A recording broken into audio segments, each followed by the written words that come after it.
Welcome to JackTalk. I'm your host, Rolando Alvarez, and today we'll be talking to members of ASH, the mayor of Nacogdoches, about a new water park, and the owner of the Liberty Bell. You won't want to miss any of it, all coming up right here on JackTalk, so don't go anywhere.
Today we have two officers of the ASH, Spencer Higgins as well as Chris Harris. So it's great to have you guys on here. So what exactly is ASH?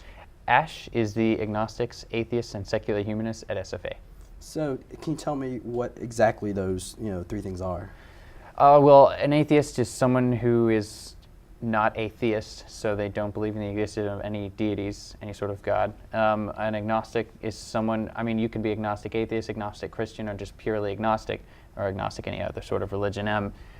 Agnostic. It means that you still have a lot of questions, and it's not that you're not sure of things, it's you maybe not have made a stark choice of either or. Awesome. You believe any of them could be right, they could be wrong, it's kind of undecided.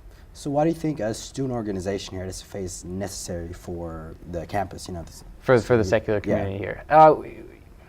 We want an outlet for community for the people who, for the people who are secular, for the people who aren't in one of the religious communities already. A lot of the faith-based organizations, the churches here have wonderful, wonderful communities put together for their people, and a lot of people, especially the ones who leave those communities to join us, they feel a real sense of loss, a real sense of isolation, so we want to kind of give them something.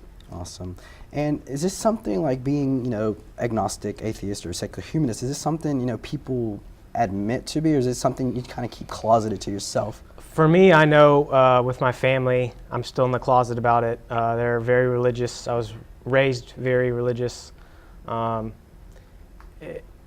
I'm more open with the people around here, and my peers, people my own age, they are more accepting about it. But I know a lot of people are still hidden about it. Awesome.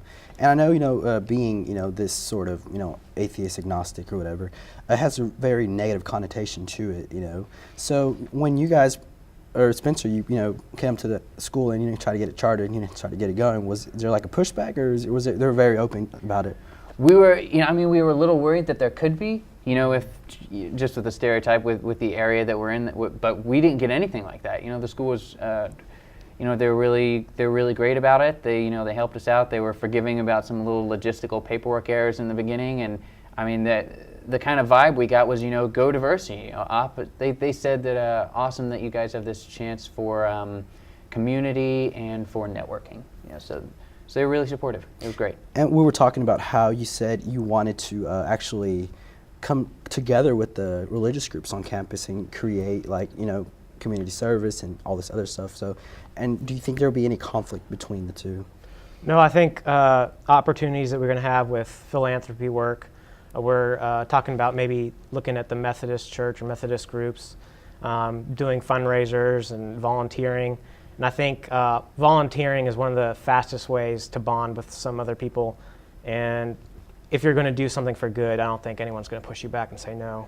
We really want to focus on our common ground as opposed to our differences, and instead of being so polarizing, look at agreeing to disagree and focusing on the good that both our organization and the people in our community and the people in the religious community in this area, both want, and kind of working together for that. We think it'd be a really good thing. I know you say your first meeting will be this coming up Thursday. This Thursday, yes. So, we're excited. which that's be tomorrow. Yes. So, how many, tentatively, how many members you expect to be there? We've got about 50 people on our Facebook group right now. We don't know how many. From what I've heard, there are a lot of people excited about this. A lot of people who are searching for a sense of community. Maybe they left the church and still have something missing where they want to be with other people that share the same type of mindset. So we really don't know how much a strong number there's going to be, but we have a feeling it's going to be a good turnout. There could be 5, there could be 60. Some people may just want to be a part of the Facebook group, to have somewhere where they can go on and see that they're not the only person here in this area who thinks like this, and maybe vent to some like-minded people, and that may be all they're interested in, and that's fine. We'd love to provide that for them. And some may want to get much more involved with the community, and building it up and the sense of family and going out in the community and doing some good. So tomorrow will be a great opportunity for us to kind of test the waters and see what the people who are looking to join our organization, what they want. And you did mention about there's already being in East Texas, I don't know what it was called. Secular Humanist Society, yes. Are you guys going to have any kind of communication with them, or is it just going to be strictly students over here? Well, I've met some of the individuals there, and they're a nice group of people. There's some rules and regulations about parent organizations or non-student organizations working with student organizations. So we definitely have no intention of overstepping those boundaries. If they wanted to do some joint volunteer work with us or something along those lines, I'm sure would be interested in us. And definitely, I could see a lot of people in the area leaving ASH as they graduate and then maybe joining their organization as a similar outlet for non-students. So I could see us working closely with them in some ways, yes. So basically you guys are just wanting to build a community and do positive things in the community. Exactly. So what are some things you guys have planned, as in, are you going to do food drives or? At this point, we're just getting our first meeting off the ground. We just got all the paperwork in and get chartered. We're trying to see how many members we're going to have at all to see, what kind of things we could accomplish and what are the people that might want to work with us. So that's all tentative. But as soon as we have enough information to move forward with something like that, we'll go for it. Awesome. So what is the main goal you guys have, y'all's Purpose. Mm-hmm. We all have a mission statement or something. Yes, we did. We had a purpose. We put not to be an anti-theist organization in there by any means. We definitely didn't want to do that. We don't want to be proselytizing and trying to get converts and convince people to come over our side. Awesome. But, all right, guys. Well, thank you for being on here. It was very interesting. Thank you. So yeah. Oh, you want to? All right, guys. Well, oh my gosh. All right, well, that's all the time we have. Coming up next, we'll have the Mayor, Roger Van Horn, about a new water park here in Nacogdoches, and all right here on JackTalk, so don't go anywhere. Back, I'm Rolando Alvarez. This segment we'll be talking to the Nacogdoches Mayor, Roger Van Horn, about a water park built right here in Nacogdoches. So thank you for being here, Roger Van Horn. Thank you, Rolando. So tell me your position. You're the mayor. I am the mayor. I have been for 7 years, yes. Awesome. So how's the experience been so far being mayor of Nacogdoches, the oldest town in Texas? Oh, I like it very much. I mean, of course, we serve, we have jobs. It's not our job, city council and mayor, but it's a service that we do, and I spend about half of my day is with the city. So the talk's been that there has been talks about a water park being built here in Nacogdoches. Tell me a little bit more about that. Well, we had to close our swimming pool here in the city, and we found that when that happened, we had a very generous donation to build us another facility, and we found that square holes in the ground that were typical aren't being used anymore. They're being closed, in fact, Lufkin. So we began to look at a more expanded facility that would both serve our city and be an economic stimulus in our community. Do you think this will increase the population, maybe? Let's go to Nacogdoches to actually have a water park, bring more? Well, I think anything that the city has that helps families enjoy living here will ultimately do that. It's not going to happen overnight. Yeah. They may learn about Nacogdoches just by coming to spend an afternoon, we hope, and spend money.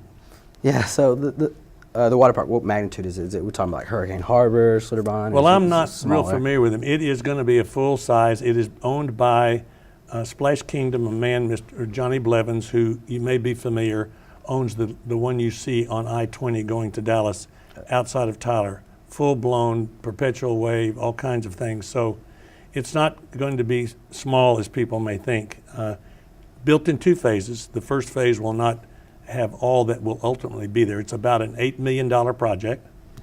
And I think it's going to be very good for the city to get people here, families, something for them to do.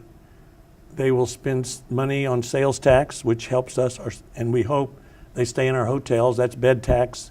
So it's really as much an economic tool as it is entertainment for our citizens. Yeah. As a matter of fact, the owner predicts 70% of the people who come to the park will be from outside our county. Outside the county. Yes, which is good. So do you think it'll bring in more students at SFA, like knowing that there's a water park in town? Oh, I can't say that it won't, but I don't think that's why students choose SFA. SFA doesn't need much help. It's a great institution. And where would this be? Where would y'all located in town? Because I mean, I know there's lots of land going towards Lufkin. So No, it's not going to be on I-59. It's going to be on, University Drive. on University. The intersection University and Main Street, where there's a public garden. There's a city-owned 8 acres there. That's where it's going to be. That's part of our agreement. If he'll come, we'll give him the land. Awesome. And also, is there any other big plans for Nacogdoches besides this big water park we're talking of? Like, are there any other projects in the talk? Well, there are. Unfortunately, in the economic development business, people who are looking at us, we have a company from California, a small technological company. We have a company from Houston that is looking at us. We had one from Chicago, but one of the things they tell us, we can't talk about it until the deal's closed. But we're getting a lot more attention. I think things are picking up. They love Texas. They want to come to Texas. And so our economic development department is much busier now than they have been. Since the idea is out of the water park, is there a name attached to it, like what's going to be called or anything? Or is that still? Well, it's going to be owned and operated by Splash Kingdom. So that's what it's going to be. It's going to be It's going to be a Splash Splash Kingdom. Kingdom. That's correct. He has 5 of them. He's won awards in the industry, many awards for his quality of service to the customers. We're real proud that he wants to come here. Kind of elaborate on those awards. The Splash Kingdom guy, like, is that, Well, it's awarded by his peers around the country, and I'm sure they have. I don't know the details, but I'm sure they have conventions and people who are good operators, and they set standards, and he has been awarded and recognized by his peers. And how soon can we expect this, like the construction start undergoing, or when is it going to be out to the community to know this? Our goal is to be swimming in it in 2015. That's pretty. We have some money yet to raise. He should break ground in late summer of this coming summer in 14, and then we'll swim in it in 2015. That's awesome. It's great. And as far as raising money, is it going to be a community effort? Like, we're going to do this to Well, raise it money for already this? has been. Our part of the city was to raise $2.3 million. We've raised all but $600,000 of that by generous citizens, people willing to invest in our city, and so we've done a good job with that. Awesome. Couldn't do it without our citizens. Citizens. So We don't have a tax base to come up with that kind of money. So, Citizens have done that. when it's all said and done, we can thank the community of Nacogdoches. And it will be recognized inside the park with a wall and plaques thanking those who supported the effort. The effort, awesome. Also, just kind of elaborate on like how we're on this specific project, the water park. I know there's been other projects that the community have really integrated their fair share of finances or anything, any other projects that we've done in the past Of that course, we've also recognized. Many of them are on this campus. And we all know Ed and Gwen Cole and the the art gallery downtown. Yes, many projects. And is it going to create more jobs here in Nacogdoches? Because I know open this big water park, so it's going to create a lot more jobs Well, it will for 4 months. It's just going to be open 4 months in the summer. in summer. But there's going to be about 70 jobs while it's open. Is that just related to the water park, Yes. or also, there's, because you say, hopefully we use also the hotels in town and all these, Sure. sources, Sure. restaurants. I mean, you can't help but think if we're going to have, he thinks 40,000 people will use it during an average 4-month season. If you're having 40,000 people and 75% are coming here from out of town, they are going to need more gas. They're going to need convenience stores. They're going to need a place to stay. They're going to need food. So we hope in time, like anything that is directed to economic development, it doesn't happen in a week, but it's going to stimulate that kind of growth. Awesome. Well, thank you for being here with Sure. us. Rolando, And thank you for having me. Thank you all right. Well, that's all the time we have for this segment. I would like to thank Mayor Van Horn for being here with us today. And up next, we'll be talking to the Liberty Bell. So stay tuned.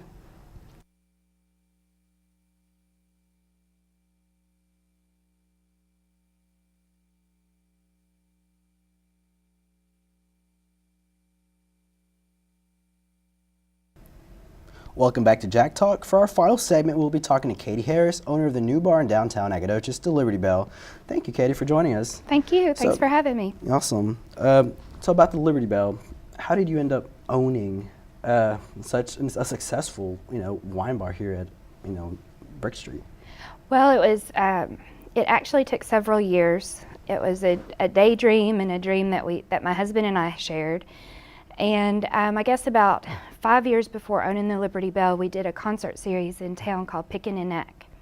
And it was an acoustic type show. We did 4 concerts over the summer. We gave all the money to Make-A-Wish just because we were trying to test the market and see if we did something a little bit different than what was already offered in town, if we would be able to get the people to come. So we chose a venue at Bonita Creek Hall. They have a smaller room, I believe it's called the Mill Creek Room, and we held our shows there and we sold out every time.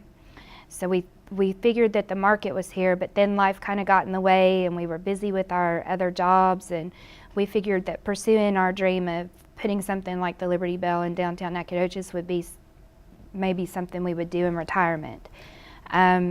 But as fate would have it, we met our other partner, John Ramsey. He was a tennis player, still is, and my husband's a tennis player, and they got to know each other on the tennis courts here at SFA. And John was in a position where he was able to invest in a project with us, and he said, just figure out what that project is. And so we had a few ideas, and then we thought, well, you know what, let's go ahead. Let's go ahead with the Liberty Bell and put a lot of research into it, and we're able to make it come true. But why specifically a wine bar, out of all the things? Well, Nacogdoches has a lot of things. A lot of them are catering towards a younger college crowd, which we're fine with that too, but SFA brings more than just a traditional student. There's also quite a bit of faculty and staff that come to Nacogdoches from larger markets like Dallas and Houston, and from all over the country, all over the world. And we felt like Nacogdoches, especially downtown, had so much character and so much to offer, but when it got to be after about 6 p.m., there really wasn't anything to do to keep people downtown. And so we had a couple of things we were considering. One is that we wanted to maintain the historical integrity of downtown. And we really thought that that would be a unique environment and atmosphere for nightlife. The other is that we always had to go out of town to do the kind of things we like to do. To go to a concert that wasn't about the dancing, but was about the listening. Yeah. And we also enjoyed really good wine. And so that's what we would do. We would make a little weekend trip to somewhere, Dallas, Houston, Austin, to hear music. And we thought there was absolutely no reason that it wouldn't be supported. So you basically brought that to Nacogdoches. Brought what we like to do to town. The Liberty Bell, it's really catchy, the Liberty Bell. So how do you come up with the name? Well, it has a nice ring to it. Yeah, we wanted something that was historical, but not so specific to Nacogdoches that with the numerous tourists that come downtown, they wouldn't know exactly what they were walking into. So it's historical, and it's got some patriotic, it's part of our American history, but it's not political. Awesome. So I know the Liberty Bell, do you think the music scene you guys have there, do you think it's really helping out, the Brick Street kind of scenario here? Absolutely. We do music mostly in the evenings, but during the day on Saturdays, very often during our brunch, we'll have live music, jazz, and other artists come in and perform. Anything that we can do that encourages people to come downtown. While several of the stores that are downtown are only open during the day, people don't, if you don't have an occasion to drive down Main Street, you may not realize what's really down there. There's quite a bit down there compared to the idea that all there are a bunch of antique shops. Yeah. We do have some really good antique shops downtown, but there's so much more. So even if people are driving down to the Liberty Bell at night, they're driving past things that they may not have realized were there. Would you personally like to see more nightlife down Main Street? Absolutely. We have some long-term plans of possibly adding another restaurant and bar downtown ourselves that would complement the Liberty Bell. But the more the merrier. We would really like to see a lot more down there, so that instead of discussing on a Thursday, Friday night, what are we going to do, where are we going to go, you can just say, well, let's just go downtown. I know there's been jokes around with the Main Street director saying, they're slowly turning the Main Street into like Bourbon or 6th Street.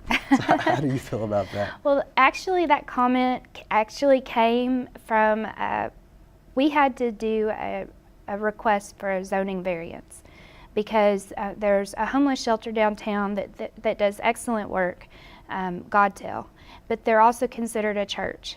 So we have to be, the laws, the rules in Nacogdoches say that we have to be 300 feet from their front door.